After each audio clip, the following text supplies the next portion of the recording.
to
All right, are we live?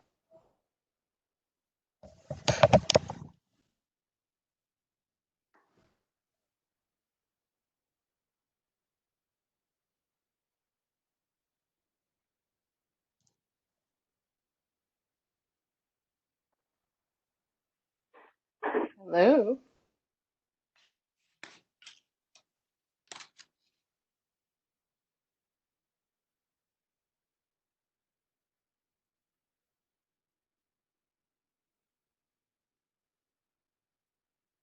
You're good, Winter. You can begin. Okay. All right, awesome. Just making sure that we good here. So we are just going to give this a few minutes to give people time to sign on. Uh, we are hosting the community chat and live panel hosted by Palm Beach County Victim Services. We want to engage with the community, and so we are just going to give people a few minutes to get on before we begin so that no one's behind.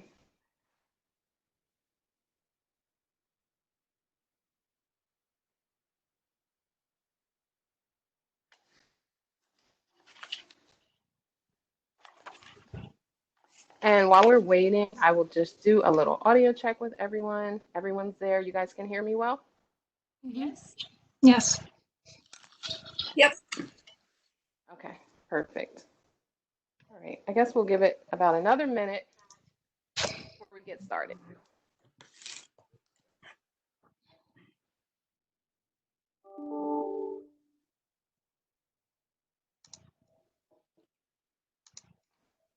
Well, I'm trying to see us live here on Facebook. Okay, there we go. All right, well, I'm just going to go ahead and get started. And anyone who joins after we have already started, feel free to post any questions or comments in the comment box, and we will definitely try and answer them and respond as quickly as possible. So, welcome to the community chat and live panel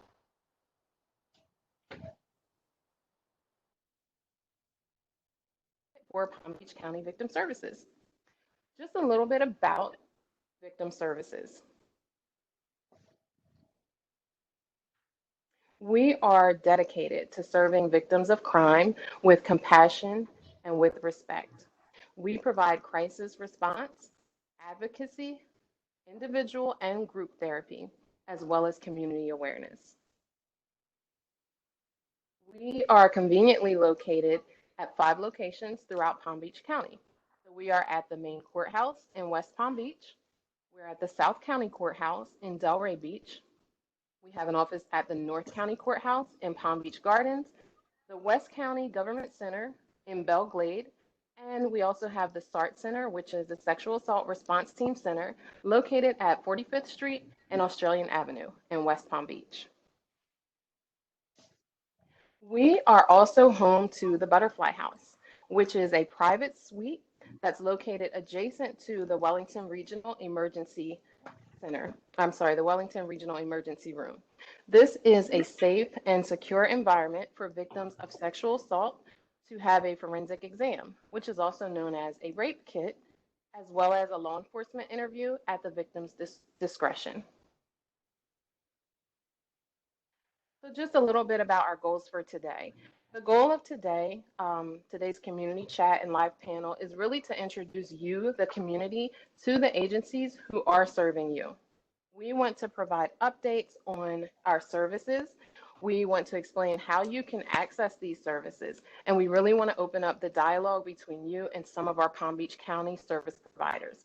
So it's all about the community. We really want to connect with you guys, give you a chance to interact with our service providers personally and get some of your questions answered today, especially about how the service providers are functioning during this time with COVID-19 happening.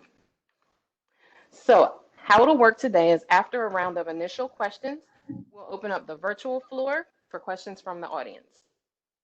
So we are going to go ahead and get started. Jennifer, let's go ahead and start with you.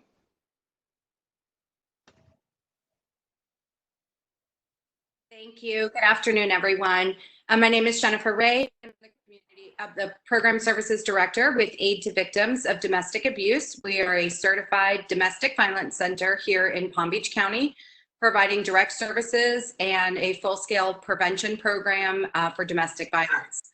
Our intervention services include a 24-hour hotline, a 64-bed emergency shelter, a 2-year transitional housing program, outreach services for folks who are not living residentially with us, all to help survivors of domestic violence navigate the challenges of experiencing domestic violence. I've been with the organization for 19 and a half years, and I'm happy to be here today. Wow, thank you. Thank you so much. Laura. Hello, everyone. My name is Laura Cusack, and I'm a crime victim advocate at the Coalition for Independent Living Options. I also serve as president of the Human Trafficking Coalition of the Palm Beaches. So I'm relatively new to CILO, but I have experience with human trafficking.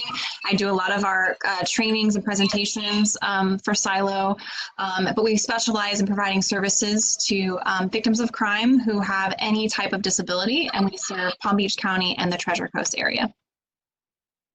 Perfect. Thank you. Thank you, Laura. Rex. All right, muted.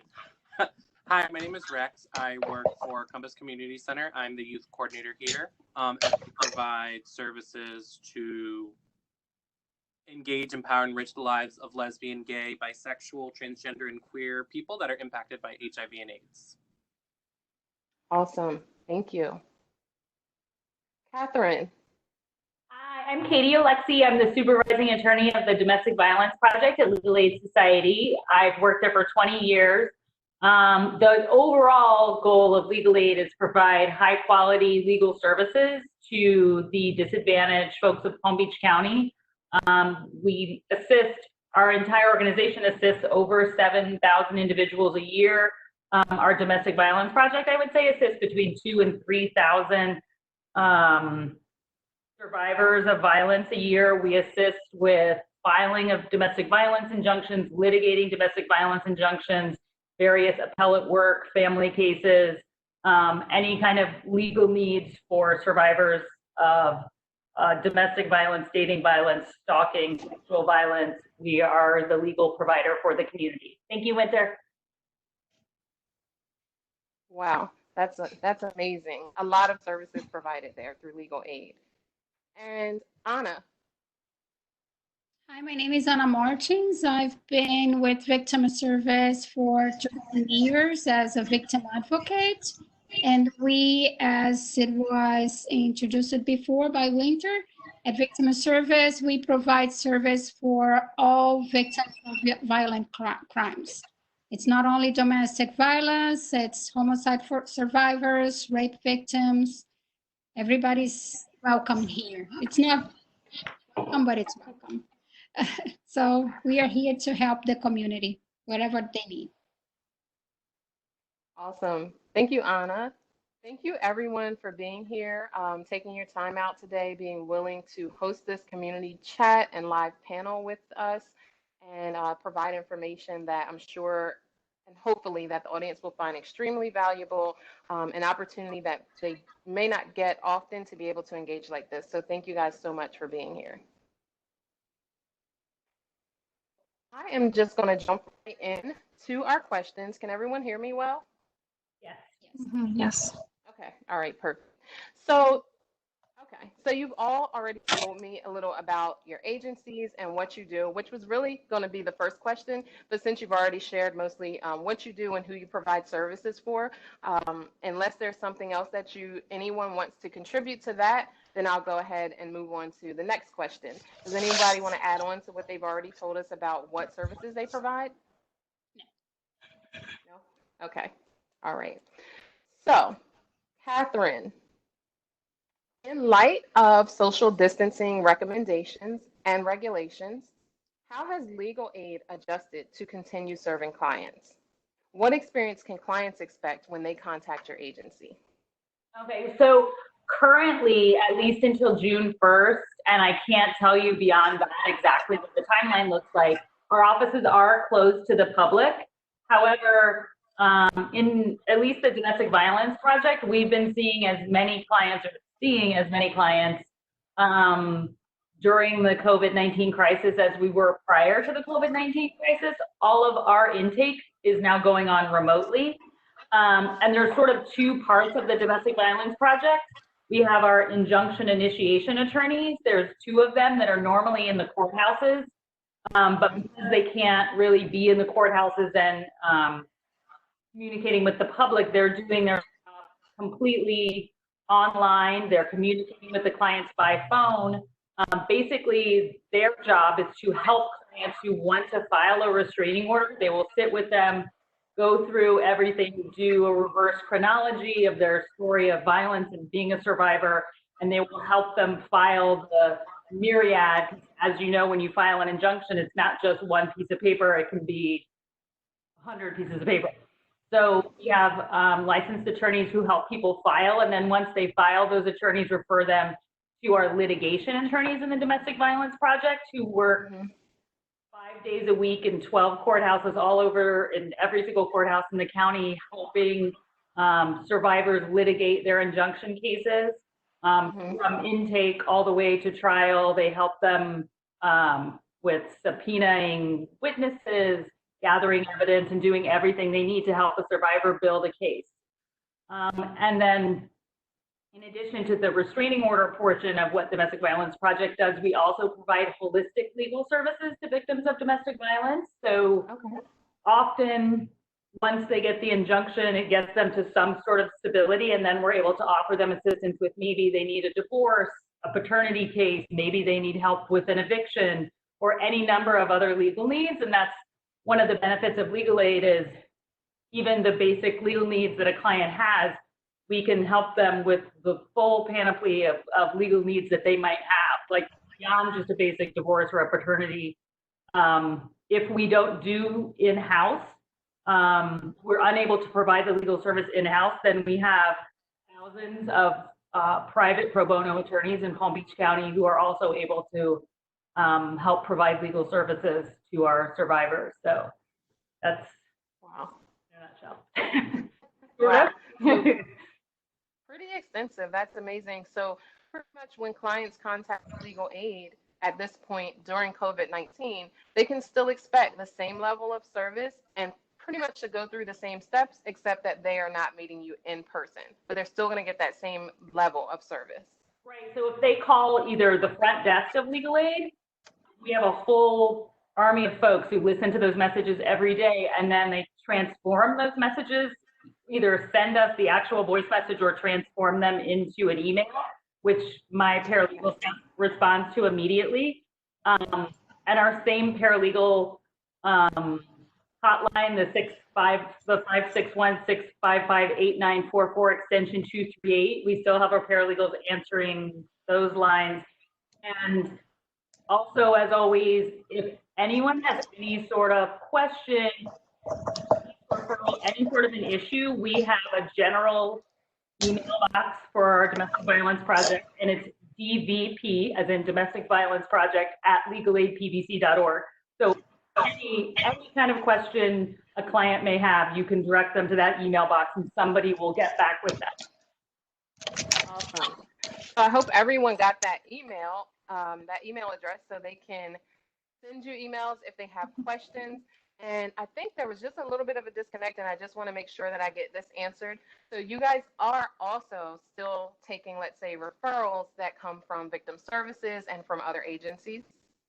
Absolutely. We're doing we welcome any sort of referrals. Just keep sending them to us, the same as you all always do. And we have a really great relationship with victim service and all the various service providers that refer us so many of our clients.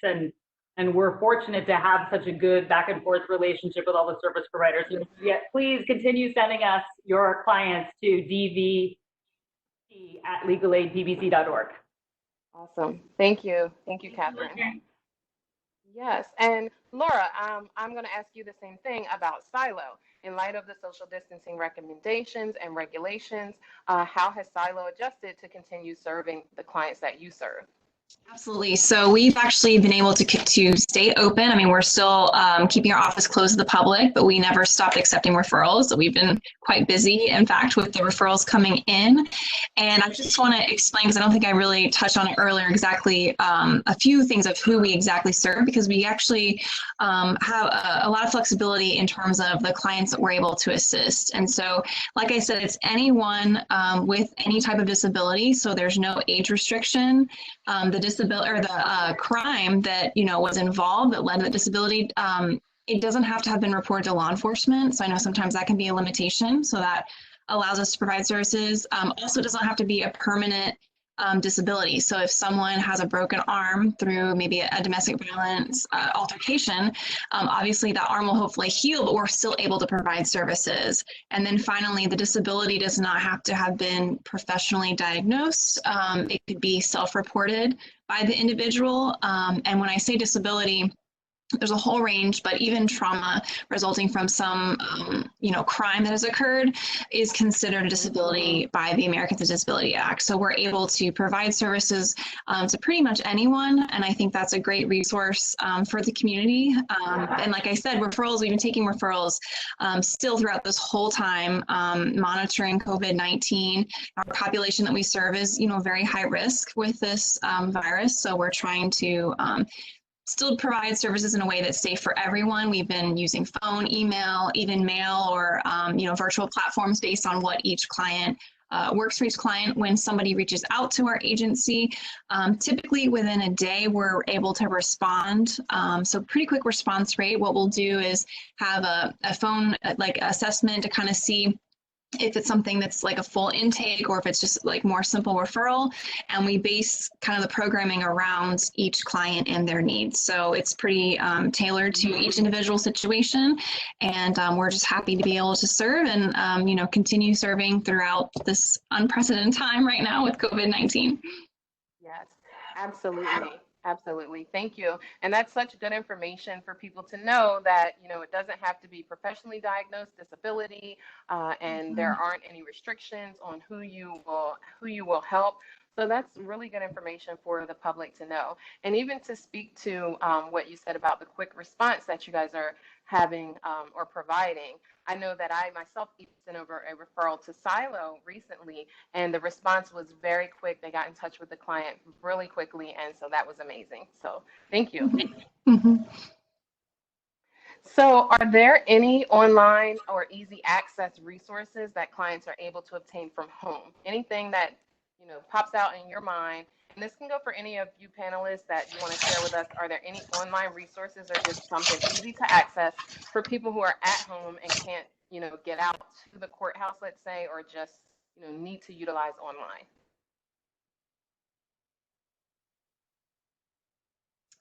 Winter, I'll jump in here to just give a quick statement about that. When it comes to domestic violence and accessing services, there's a lot of safety considerations around the use of technology and whether or not abusers are monitoring the technology when they're, especially since people are stuck at home. I mean, that's a common thing anyway, but when you're stuck at home with an abusive partner. And so, you know, we do have on our website an ability for someone to do a contact us and put it into email as far as what their needs might be. But we're still very cautious as to what we're responding in that email back to the survivor. A lot of times they do give us their phone number. So we'll try to reach them by phone through our 24-hour hotline. And but the hotline is really the main way for folks to access services through AVDA at this point still. So the hotline is 1-800-355-8547. And I also think I'm going to go back to your other question just really quickly about, you know, COVID and how things have changed.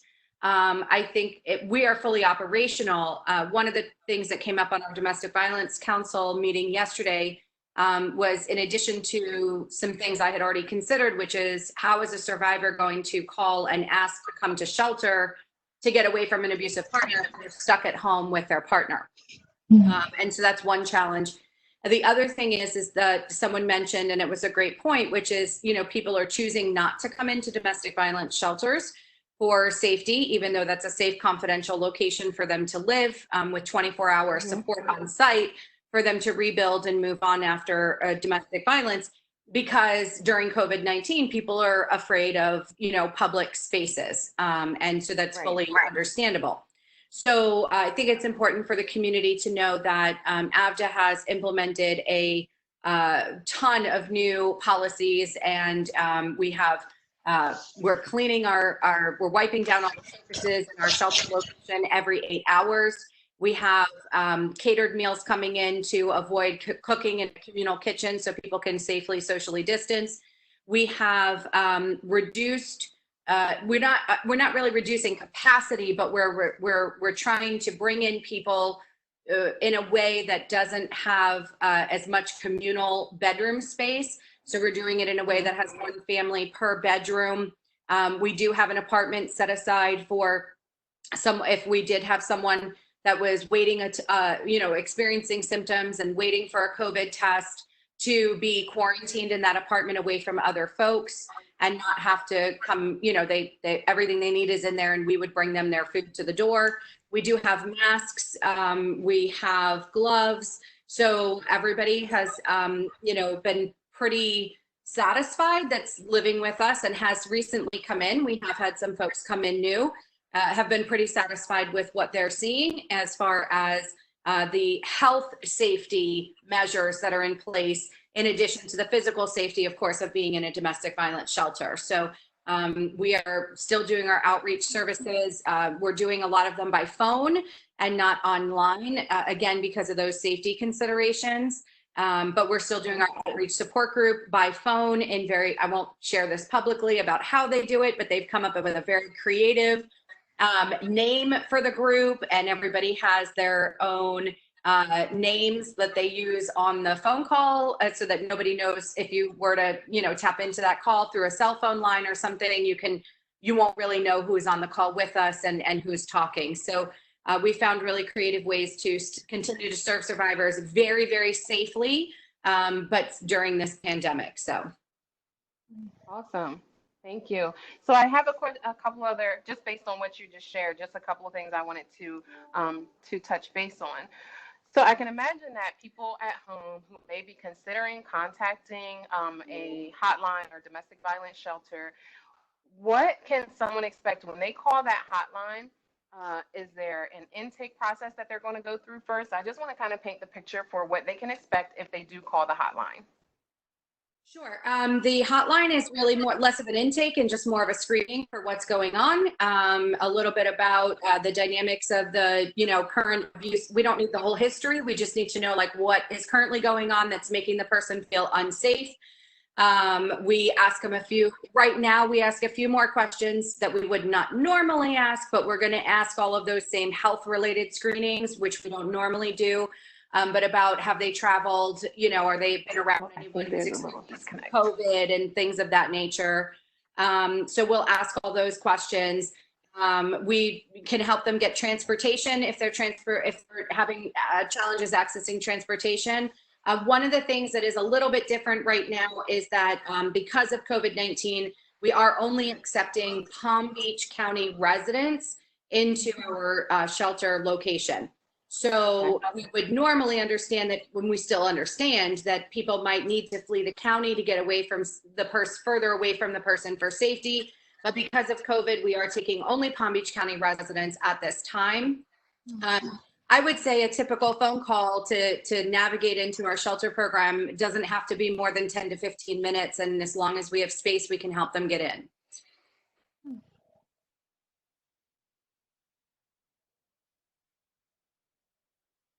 Did you hear me, Winter, or was I? So Uh-oh. I just want to check in a little bit right here, and I don't know if I'm interjecting because there seems like there's a little bit of a delay. Can everyone hear? Yes. You can? Okay. All right. I think I missed some parts, but I'm sure you gave, hopefully everyone else heard and saw everything that you said and got that information from you. So one thing I did hear was that, for sure, was that you're only accepting Palm Beach County residents right now. So that's great for people to know ahead of time before contacting you. I am waiting for my system here to catch up. All right, let me give this about 20 seconds. Just take a little short break and see if the system catches up here. Winter, can I interject and ask a question from Facebook? Just checking in. Everybody can hear me? If you can hear me, then it's fine. We can hear you, Winter. This is Holly. I just have a question from the Facebook. They wanted to know if there was any virtual support groups at this time happening with AVDA. Yes, not online where you'd be able to see people, but we are still doing new intakes that for a support group, they can call our hotline. We can get them connected with an outreach advocate. They can do an intake. We are doing intake in person for portions of them just to get papers and documents signed. But again, we have all the same social distancing practices in place. We have masks, we have gloves. And then once they've gone through that intake process, they can join that telephone-based support group in a safe manner. And then once we roll out of this, and as we can get into, a safer time regarding the health pandemic, we can certainly bring them in to meet face-to-face when the groups begin again, in person.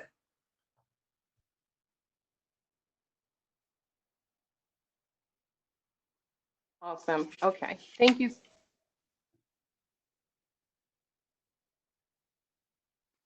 Okay. Guys, I apologize. On my end, there's a severe delay. I'm just going to move forward. If you can hear me, I'm just going to keep going here. But thank you for the information. One last thing, and I know I keep asking you questions, but one last thing is, can you tell the community what AVDA actually stands for? AVDA stands for Aid to Victims of Domestic Abuse. Okay, perfect. So if they can Google AVDA, and that's going to come up. And when we say AVDA, it's A-V as in Victor, D-A. Yes. Now, say there is an organization named AVDA in Texas. So be careful that you're getting the Florida one. They are not connected with us. We have trademarked the name AVDA. So hopefully they find the Florida-based one. But our website is AVDA, AVDA, online.org. So it's all one word, avdaonline.org. Good to know. Make sure you're not trying to contact the Texas AVDA. So Anna, have you noticed any particular trends or differences in the needs of the clients that you serve? And if so, what do you attribute this to? No, I don't notice any particular trends or differences in the needs of clients in county. Maybe a little bit of increase in the concerns and questions about family court issues that run very parallel to domestic violence. Issues like time sharing, child support, as just an example. However, it doesn't mean that those trends are not out there. They are just not veiled yet. Has to do with the measures to contain the pandemic, especially like the lockdown, the stay-at-home orders. They are definitely contributing to increase the levels of household, intimate partner violence, and even child abuse. Usually we think just domestic. Child abuse, usually teachers are the first ones to notice child abuse in kids, and kids are not going to school. So this is being shadowed by this lockdown, this stay-at-home. On the same token, even though service in Palm Beach County have not stopped, you can see all these agencies working together. The service have been adapted but never stopped. The lockdown alone restricted victims and potential victims and survivors. The lockdown restrict them from the ability to access these assistance. They are being forced to self-isolated with their abusers, and the abusive techniques are more easily implied or more prevalent. And these are there is this misconception that the lockdown is creating abuse. No, the abuse is there.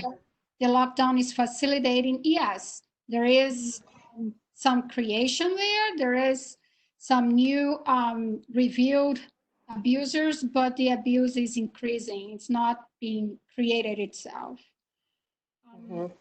We were not prepared for this. Here in Florida, we are prepared for hurricanes. And even that, we are not that well prepared. But not even the world was prepared for this. So we can really learn from it. And we all, from hearing these agencies, all these representatives talking about their agents, how they had to quickly adapt to this new norm, is amazing, because we are trying to do that in a fast-paced fashion. What we can do is just to let them know we are here, to make it clear, to throw this podcast, to blast in the news that all these agencies have services and resources to assist these victims. And in a way or another, as they always find a way to find help, they will find a way to contact one of us. And that is the important message that we can take from all this pandemic. Right. Those are such good points. And I think that's really a reason for even hosting this community chat, this live panel, is to let people know, we are still here. We're still serving you guys. And I think that even for people to be able to be on Facebook and possibly even be watching this, and maybe their abuser is around but doesn't know, they're just on Facebook, and they're getting this valuable information.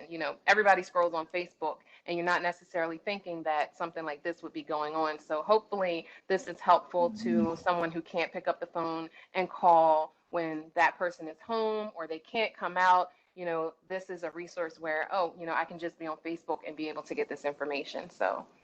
And there is always like a family member, there is always a friend, there is always someone that knows something and maybe can reach out on behalf of that victim. And that's important, because sometimes that victim is so out of resources, out of connections, that someone on his or her behalf will be able to get some assistance. then we'll save a life. We never know. Right. Absolutely. Thank you, Anna. Does anyone else have anything to add to that about noticing any trends or differences in the needs of the clients that you serve?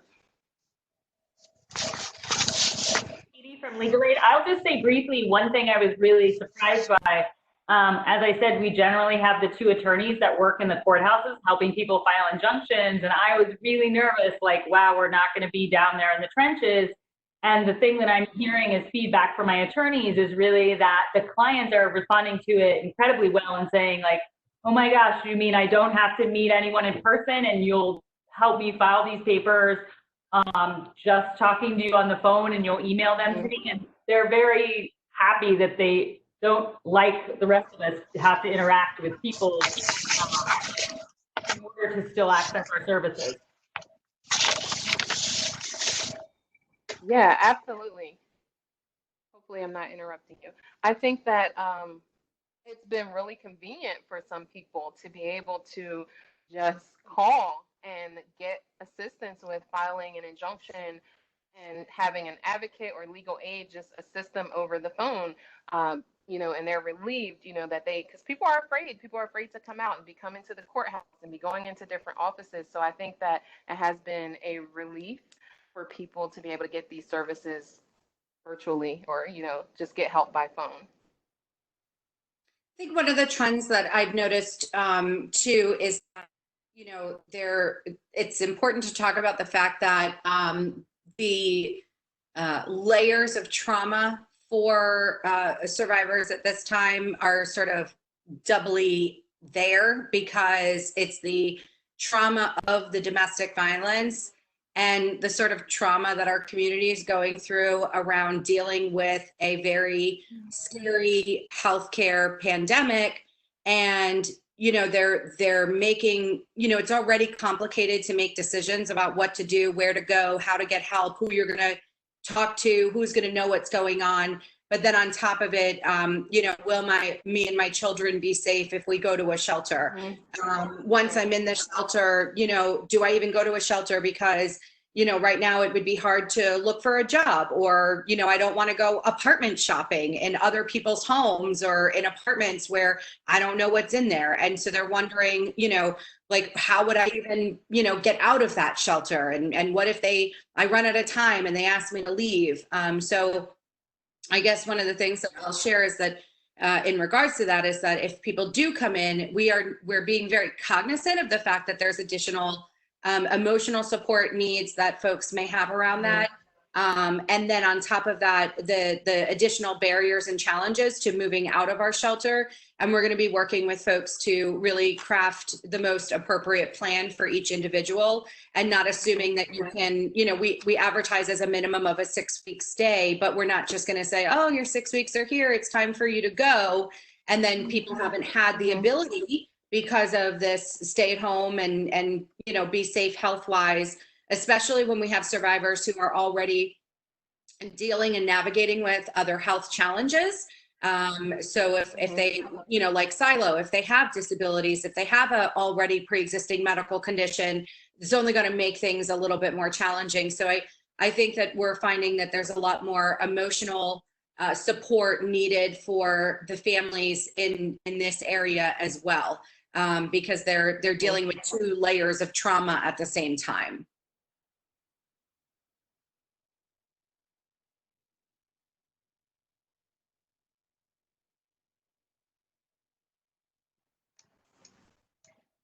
I think we lost Winter. For a second. I'm here. Can you hear me or see me? Yes. Okay. I was like, oh no, I'm going out again. No, I think that's awesome that you touched on the other layer that's there, which is the additional emotional support that's needed right now. That is so crucial, because like you said, all of these people are already dealing with one aspect of maybe trauma, whatever they're dealing with emotionally related to that. And then there's this COVID-19 that's happening. I need emotional support because this COVID-19 is unprecedented. And so that's definitely a good thing to mention. I'm glad that you brought that up. I wanted to ask Rex And not to put you on the spot, but just I know a lot of this has been focused on domestic violence. But I just wanted to find out, was there anything you noticed or that you might want to add? And if not, that's fine. Just wanted to touch in with you and see if you had any particular input for that question. Sure. So we've noticed not necessarily domestic violence, but we've noticed an increase in specifically our youth wanting to reach out more because they are now stuck in home with Yes. people that may not accept their gender identity or their sexuality. We are seeing an increase in our social support groups, which we've moved completely online. So that's the only trend and increase that I've seen, is that they need that extra emotional support because they can't physically come here or be around people that are accepting of who they are. Mm. That is such a good point that I think many people don't even think about, you know, the youth. And that's really a good point that they're reaching out and wanting that support as well. Because, you know, this has to be hard on them having to stay home and especially, like you said, being stuck somewhere with people who are not accepting of them. So that's a really good point. So we want you to know if there's any youth out there who uses Facebook and happens to be on this platform and seeing this live chat and panel, you can reach out. The Compass is there. If you have family who is maybe experiencing domestic violence, or if you're just in a situation where it's not domestic violence in your home and you know at a point where you're not being accepted, but you're stuck there because of COVID-19, there are resources you can reach out, and we're going to make sure that we give you guys contact information at the end of this so that you can know how to get in touch with everyone. So thank you so much for that, Rex. I'm so glad that you were able to share that with us. So each of you serve a population.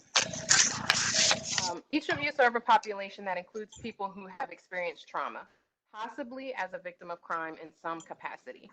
We know that particularly with domestic violence and with sexual assault, these individuals are at a higher risk for re-victimization, especially since isolation and social distancing from extended family members and friends is being encouraged.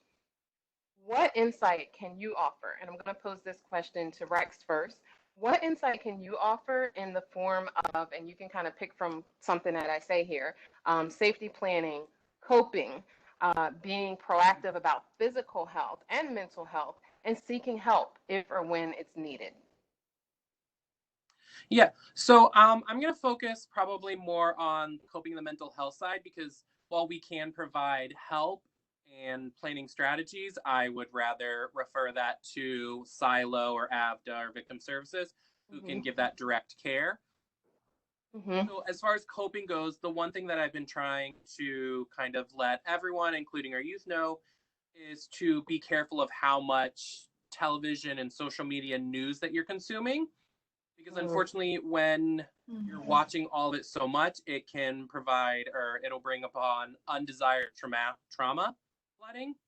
So when you're in that trauma flooding, it's consistent and it's kind of hard for you to switch gears. So just limit yourself as much as possible to the news or social media, television throughout the day. I personally give myself like 10 minutes in the morning and then 10 minutes at night, so I'm not flooded with all of that information all at once. Plus it changes every 10 minutes every day anyway. So that would be my one coping skill to go with this.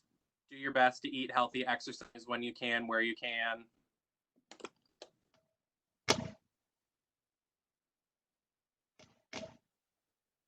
Okay, great input. I think that we're finished there. Hopefully, I'm not interrupting you.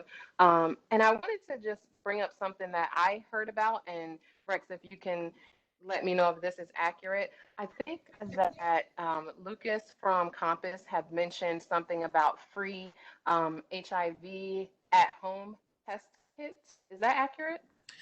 Yes, as far as I know, that is accurate. Unfortunately, it is first come, first serve.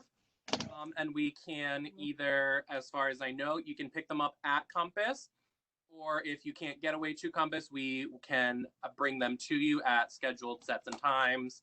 I think when outreach coordinator was talking about it, he said, look, we'll go and meet somebody in, you know, the parking garage of a Wendy's. Whatever it is, we will get there for you. so you can get that test. Because so often, I'm sorry. Because often the focus is on just mental health, but at this time, it's also super important to be considering your physical health as well. And so, you know, if people aren't necessarily able to go into facilities that they would normally go into, or maybe they're not comfortable doing that, it's awesome that you guys are providing that for them and willing to deliver it, or they can come and pick it up. So that's really good to know. And anyone, if you want more information on that and you leave a comment, I'm sure we can, you know, get that information out to you and get you set up for that if you're interested in it, or if you just want the information to share with someone else. We definitely want to get that information to you. Absolutely. So is there anyone else, Anna, insight into safety planning, coping, being proactive, about seeking help? Any particular insight you can provide for that regarding in the role that you have? Yes, safety planning should be tailored to the situation. I cannot just give, just prepare, put some clothes aside. It's not like that. It needs to be, you need, an advocate needs to listen to the situation so an advocate can provide the right safety planning. However, I want to say this, there is a hotline. We are there for you. So you can call, it's 24/7. I can give the number, it's 561-833-7273. If you cannot remember 211, you can contact 211 and ask to talk to an advocate, and an advocate will assist you. And if comes to that point that we believe that you need to talk to someone at CILO or to talk to someone at AVDA, we will be more than willing to connect you with these numbers and connect you with amazing advocates out there. That every agency have resources, and will have the right resource for your situation. So please contact the hotline, contact 211 if you need assistance. Awesome. And is safety planning something that you as an advocate do regularly with clients? Yes, we do regularly. We have like a spinal that is okay. These are the best safety tips, but we need to accommodate to the situation. We need to tailor. I always say I need to cater for my victim, and will depend on what is the situation. I cannot tell the same phrase to someone, just leave, if they have if they are single, or if they have 5 children together with the perpetrator. It's a different situation. It's not like that. So listening, learning what are the needs. We do a needs assessment, we do a risk assessment. All these combined can cater for the best for the victim. Awesome. Thank you. Thank you for sharing. Laura, is there any input you want to share, or anyone else? Yeah, so one of the things we've been seeing is, of course, increased anxiety with just being cut off from your support network. So even if you haven't been in an unsafe situation a while, you've been out of that, but just now having the barriers keeping you from maybe physically being with your support network. Or some people, maybe they have difficulty even identifying who could be their support network. And so we actually have a group that's starting shortly soon that will help individuals identify who could be in their support network. So if anybody wants information on that, please reach out to CILO. We're also working on getting some virtual groups set up to help with anxiety and mindfulness. But in the meantime, some ways that people could try to manage that in their day-to-day life. One, trying to follow routine, starting your day or ending your day at a certain time. If you're able to find some rest time from work time, I know that can be challenging now when we're all home, but just really trying to have a routine can help kind of focus us on our day-to-day tasks. Let's see. Also, there were some resources that I think were put in the chat already to help individuals navigating with COVID-19. If there's a great little link that you can reach, you can go on it for resources. And there's also, I know a lot of times the stress and anxiety can just come from the economic and financial impact of what's going on right now. We've seen an increase in a lot of requests for financial assistance, housing assistance, just from the fallout of this issue. And so we have like a food pantry that, can hopefully try to help with some of the stress of, making ends meet. If that can at least take some worry off of your plate, we're trying to fill in the gaps like that as well. But really, even though you may be cut off from your support network, trying to find creative ways to still engage through platforms like this, video chat, things like that. I know there's some playlists and calming music and things that you can download and to help kind of center you and all of that. So it's kind of a hodgepodge of different tactics and things that we can all kind of implement whatever works best for us in our day-to-day life to try to get through it. Right.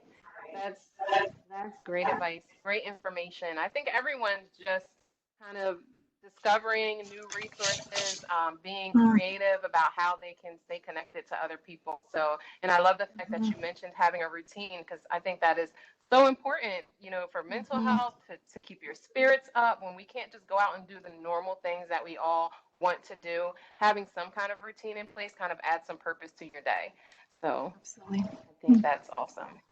Can you tell us how CILO is actually spelled and what it stands for? For what it stands for? Sorry, I cut out. I think that's. Can you tell us how CILO is spelled? Because I know us saying Yes. CILO, someone else might hear and think it's different, and what it stands for.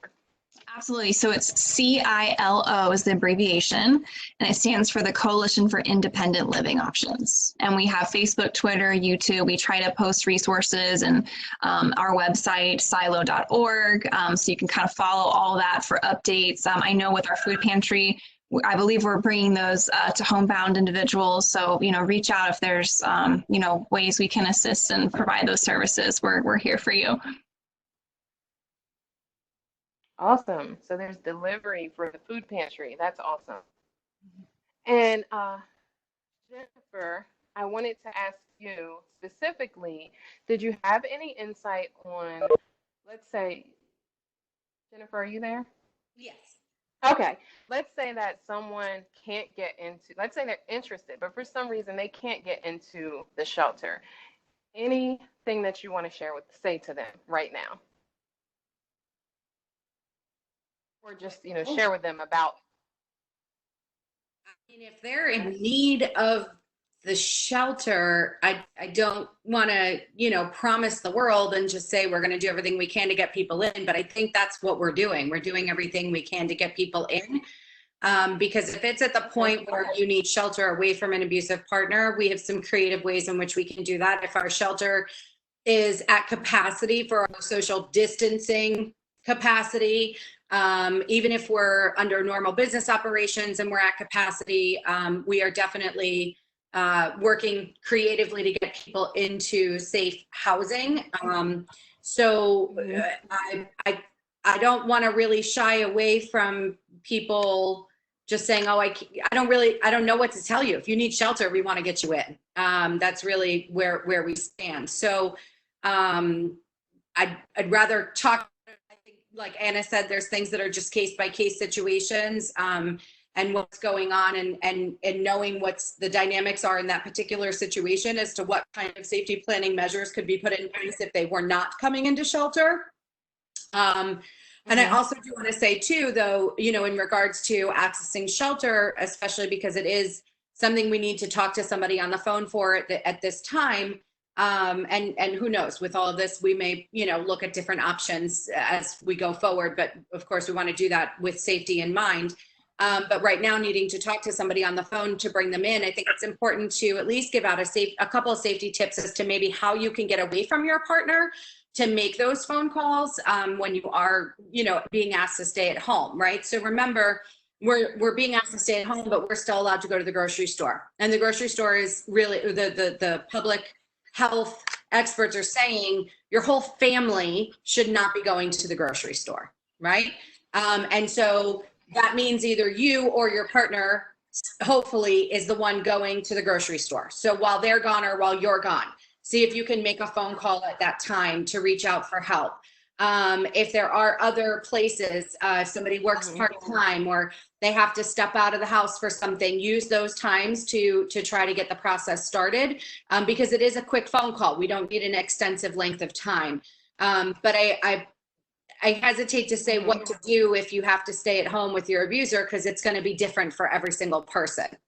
And depending on what kind of abuse is taking place, you know, if it's emotional abuse, we can talk about some things around, you know, their own self-care measures, maybe general support groups that are not specific to domestic violence, like that CILO's offering, you know, if they're dealing with the emotional health impacts from emotional abuse. But if it's physical or sexual abuse, I mean, our goal is to, and they get in touch with us, our goal is to get them out. We're going to do what we can to make that happen. Awesome. Thank you. So you guys out there in the community, you're hearing, you know, this live, and they are doing everything they can to try and help you, you know, get into a place that you need to get into. We just all want to be of resource to everyone who needs our services, which again is the point in having this community chat, so that you guys can see us, know that these agencies are here, know that behind the scenes, though it seems that everything is shut down and, you know, you can't go here and can't do this, there are people, there are agencies that are working for you, waiting to hear from you, wanting to help you in any way that they can. So I definitely thank everyone for just sharing the information about your agencies and the work that you do. Each one of you, you know, do amazing work, and I'm just grateful for you taking the time to be present here on this panel today and just opening up to people who are going to have questions for you and be willing to answer those. So thank you so much. Thank you. Thank you. So you're welcome. So we're going to open up the floor, the virtual floor, to community questions and comments. So we have someone on the other end going to share that with us. I'm going to have to get a little closer here to be able to see these questions, and I will direct them as I see them. So community question.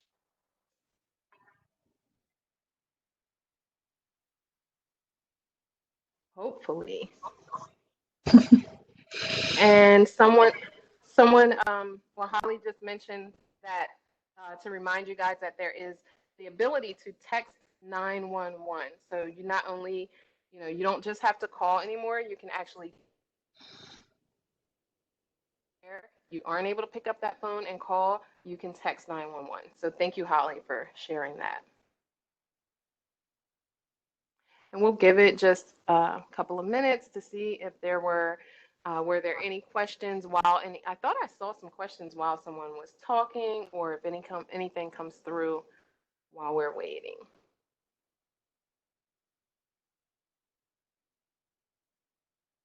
Okay, so I'm being told that you guys are so wonderful that you answered the questions as they were coming in. We definitely did provide like a lot of information, a lot of resources, and so that's good. The good thing is that this is still going to be up on Facebook. It's live, it's being recorded, and so it will be on Facebook and it will be on YouTube.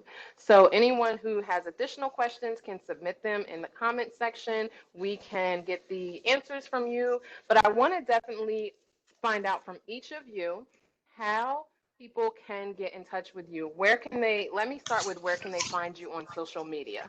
So we'll just go in the order that we have. So Jennifer, where can they find your organization on social media? So AVDA's Facebook, Twitter, and Instagram are all the same. I'm not tech savvy in the lingo, but the same @ sign. Is there a name for that? I don't know. We are at AVDA Commits for Facebook, Instagram, and Twitter. I will say that our Facebook page is set up very much for pushing out information about services and our availability, as well as a lot of fundraising that we do and ways for people to get involved. Just so that people are aware that they'll see other things up there. We are also on our Twitter and our Instagram. We're using those predominantly for our engagement of young people and their adult allies in the prevention of domestic and dating violence. And so we do have on Mondays from 1 to 4, we have Committed Men Mondays, where the conversations and they'll go live for about 10 minutes, but it's a window of time from 1 to 4 for people to know that an advocate and a violence prevention educator is on the other end of that Twitter account or Instagram, maybe both. No, I'm sorry. I'm so not into this. It's like I don't do that work directly. And so they can submit questions and know, or comments or things, and know that people are going to be responsive immediately. And then we're doing something also on Wednesdays and Fridays. So Monday, Wednesday, and Friday, we have some live stuff going on for youth between 1 and 4 in the afternoons. So check those out. And then we also have a YouTube page where we post, again, predominantly videos to change the social norms that currently support intimate partner violence continuing. So we're looking at a lot of our videos we have a Committed Men video series where they can learn about different men who are involved in this work and what their commitment is to ending domestic violence. So there's some really great videos up there about that, as well as some PSAs that people can share out to push that message. We also have our website, which I mentioned earlier, which is avdaonline.org, avdaonline.org. On our website, I'm really happy we have a new one. It's super pretty, and it also is way more responsive for folks on mobile applications. So we have click to call immediately if they want to, call us and get connected to our hotline.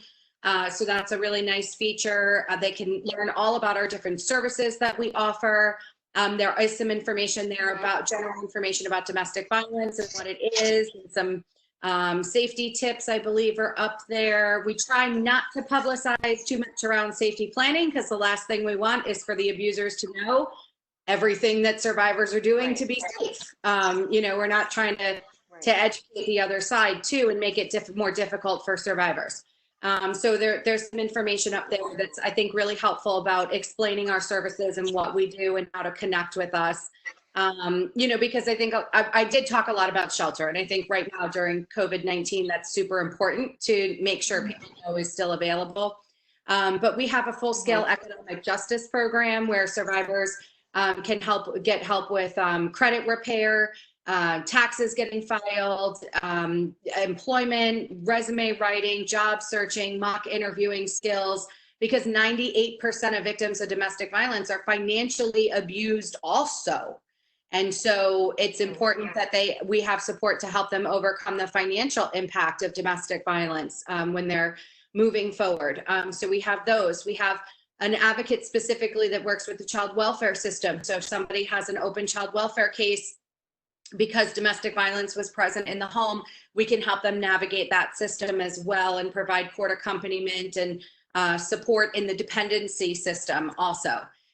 We have an advocate that works directly with victim services and supports individuals who have high levels of stalking or sexual assault within the context of the domestic violence. So we really are that's why I say the website has a lot of information. I mean, it's not heavily wordy, which is nice, but it does outline all the different components of programming to showcase that we sort of really are while we rely very heavily on our community partners, we try to be a little bit of a one-stop shop for making sure that there's a lot of on-site resources for survivors when they're utilizing our program. And then, so social media and website, and then of course our hotline, which is 24/7. It's always answered by a live individual, is 1-800-355-8547. Awesome. Thank you. Thank you so much for all of that information. There's a lot of ways to get in touch with AVDA. They're on Twitter, everywhere. So you got all the information right here. If you need to be reminded of any of that, hit rewind, play it again. You can get in touch with Jennifer.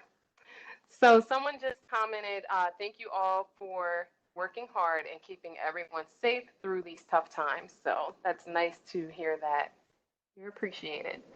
So Laura, how can people find CILO on social media? Is there social media for CILO, or just where can they find you? Yes, absolutely. So we also try to be really accessible to everyone. So we have Facebook, Twitter, and YouTube, and you can just search Coalition for Independent Living Options. Go on there. We've been trying to share, like on Facebook, a lot of social media resources, things like that to assist people. We also have a website, so www.cilo.org.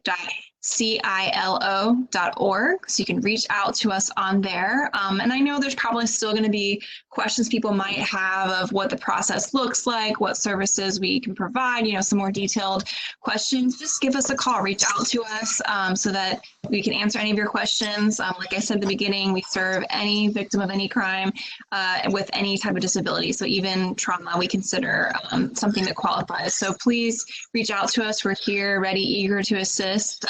And yeah, our information is all online. I believe they just posted the contact in the comments of this video stream. So just let us know how we can be of help. Good. Thank you. Thank you so much. Anna, is there up? I think, let's see here what that said. Katie, we lost Katie. She's trying to get back in, so hopefully she can, I'll go last for her so she can give us some contact information. But Anna, could you provide contact information, or where can people find Palm Beach County Victim Services on social media, or just in general? Well, social media, I'm going to give it back to you because you are the social media girl for us. But you can definitely find us at the Palm Beach County website. It's going to be under public safety, or you can definitely contact us in our hotline, and it's 561-833-7273, or just plain dial 211.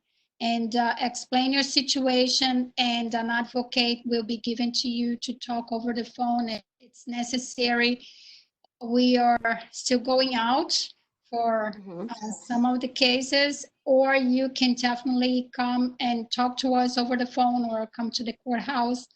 Some adjustment had to be made because of COVID, but you are going to be heard, and we are going to help you. So, and I believe we are on Instagram and Facebook. I believe we have all that. I'm just technologically impaired, and I love my phone, and and that is what I count on. I'm old-fashioned. Yeah. Well, definitely, if you're watching this, then we have Palm Beach County Victim Services has Facebook. Like Anna mentioned, there is Instagram. I believe we even have a Twitter. I'm quite sure that we have a Twitter as well. So you can find us in all of those places. Thank you, Anna. You're welcome. Rex, please tell us where people can find Compass on social media or anywhere else.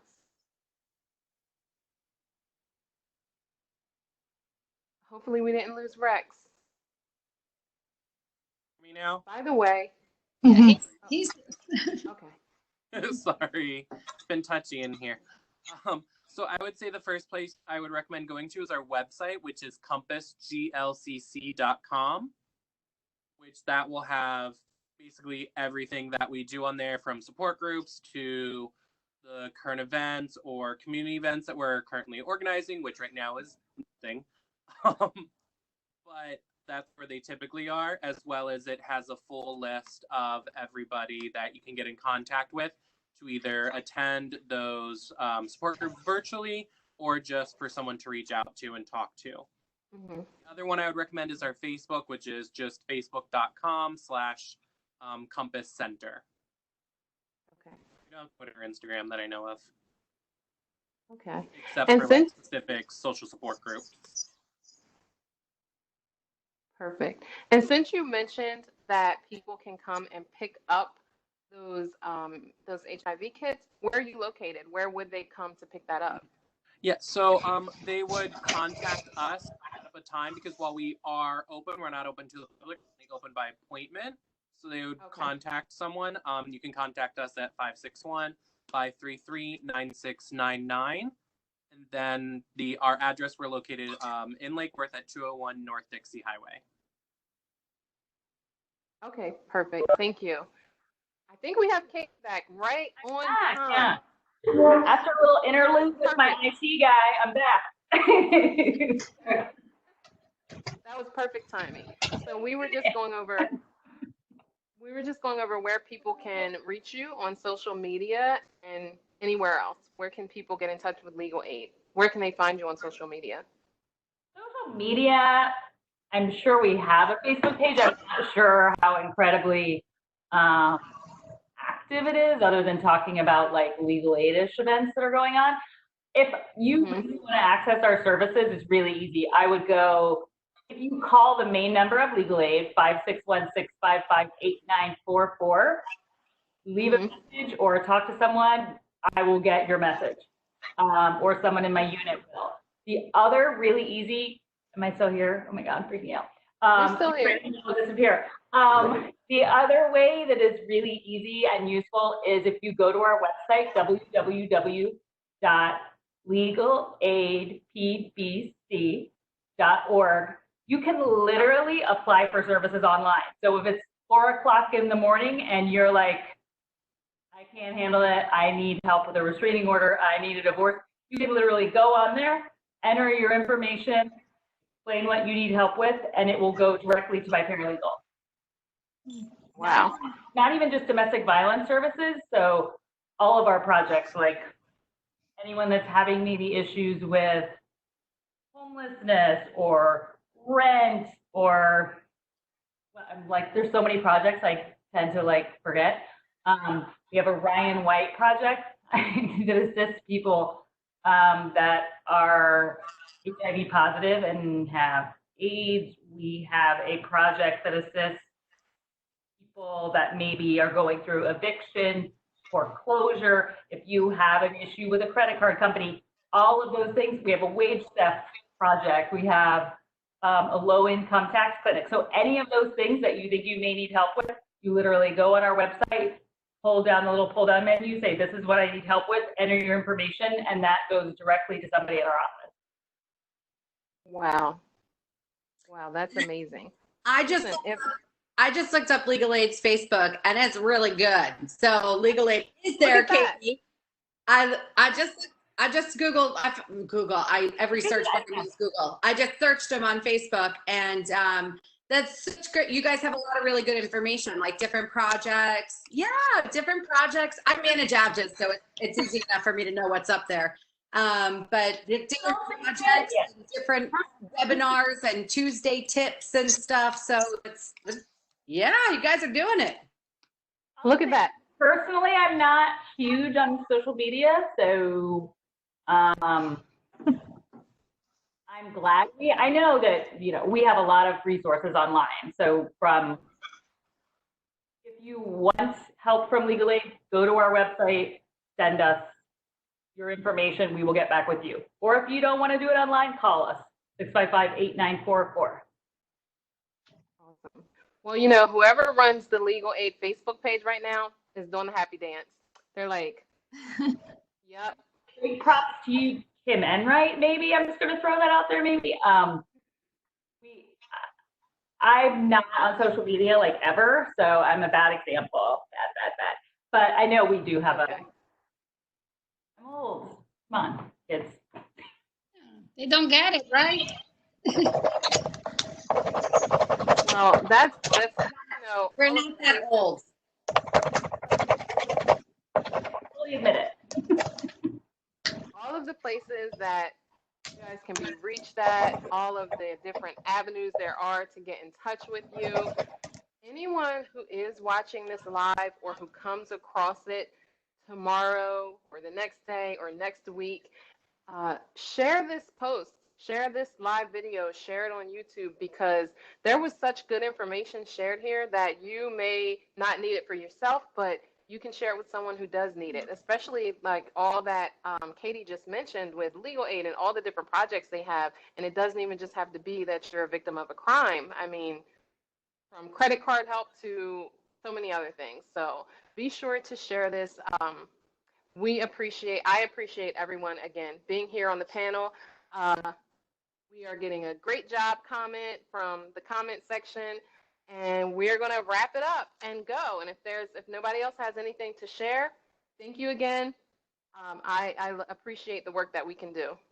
Thank you. Thank you guys so much. Thank you. Being Bye. Yeah. Bye. Bye. Thanks, guys. Bye. Bye.